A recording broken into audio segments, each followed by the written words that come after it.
My question is around LinkedIn, and I've had some good successes, but I've actually reached a bit of a stumbling block, and I'm hoping you can give me some ideas on what to do next. So just to give you a perspective, my LinkedIn is very targeted to my key target customer and describes very clearly who I work with and what I do for them. So when people look at my profile, there's no ambiguity as to that who I do, what I do, and who I do it for. So the strategy I've adopted is that I've obviously targeted my core target market on LinkedIn. I send them a LinkedIn request with no message at all. They're obviously looking at my profile and then they're accepting the connection. So the good news is that it's actually getting a bit of traction. So I might send out 10 invitations and I'll probably get one, sometimes two back, and just click with the connect. So that's the good part. Here's my challenge. After that, I'm not getting any traction. Now, I've experimented, but typically I go about 4 days because I don't want to be like a vulture straight away. 4 days, I write them a quick message along the lines of... Well, hold on a minute. Hold on a minute, Sam. What content are they seeing of yours after they've connected with you? Well, nothing. Right.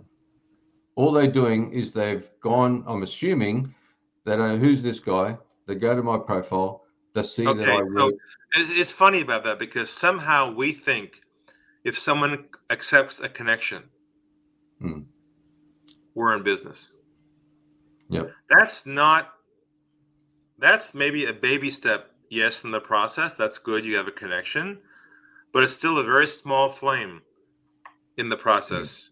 They still have to get to know you and trust you. Just because you're targeted is not enough. That you have to present them or have some model that provides content or something about what you do and how you solve problems. They can begin to consume, absorb, and read and understand and see you in action for how you solve the problem that you solve.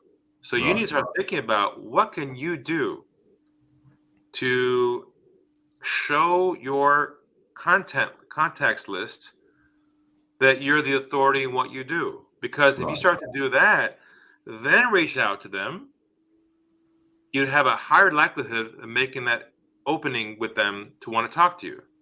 Right. Okay.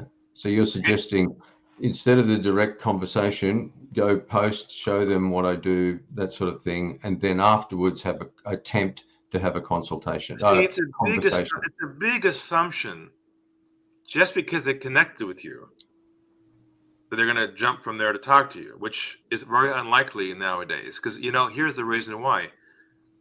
Because everyone's doing what you're doing. Everyone's connecting and sending messages, and everyone hates it. So and the first number one rule is don't do what everyone else is doing, right? So you've got a gap there. So think about, Sam, what can you create that you can provide in your feed that shows your contacts that you're the real deal? Right. You could interview one of your clients. You've helped them solve their problem and clip the video and put it up there.